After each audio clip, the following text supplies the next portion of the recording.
In this tutorial, we will look at the minimum and maximum stay feature in Hostelworld Inbox.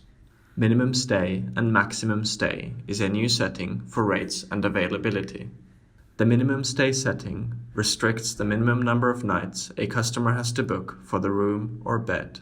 The maximum stay setting sets a restriction on the maximum number of nights one can book for a room or bed. You can make these settings individually for both the standard rate and non-refundable rate. Log into Hostelworld Inbox and go to the Rates and Availability tab. Navigate with the arrows to the 2-week period you wish to edit rates for. Scroll down to the room you wish to update. By pressing the arrow next to the rate, the standard rate in this case, we open up a drop-down menu with Stop Sell, Minimum Stay, and Maximum Stay functionality. The Stop Sell feature is covered in another tutorial. To change the minimum stay, click the number and type in the new desired number of nights for a minimum stay. This updates automatically, and you will see the box turn green as it is updated. The minimum number you can set is 1 night. To change the maximum stay, click the number and type in the new desired number of nights for a maximum stay. This updates automatically, and you will see the box turn green as it is updated. The maximum number you can set is 14 nights. We can also set the minimum and maximum restriction on the non-refundable rate.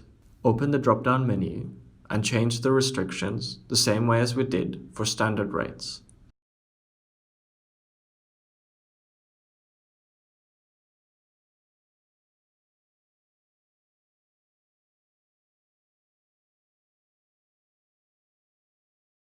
Similar to Stop Sell and rates, we can set these restrictions using the Bulk Update tool, which allows us to update a large number of nights at once.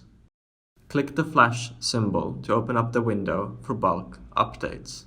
Make sure your restriction is for minimum stay and maximum stay. Choose the room you want to update and the rate type you wish to update. Next, choose the minimum stay you wish to set from the drop-down menu, and then choose the maximum stay you wish to set from the drop-down menu. Finally, set the date range and the days of the week you wish to update. When you have set all of these, click the Update Information button to save the changes. Your restriction will then be set according to the changes. You can also find the Bulk Update tool on the top right of the page. If you have any further questions about this inbox feature, please contact us.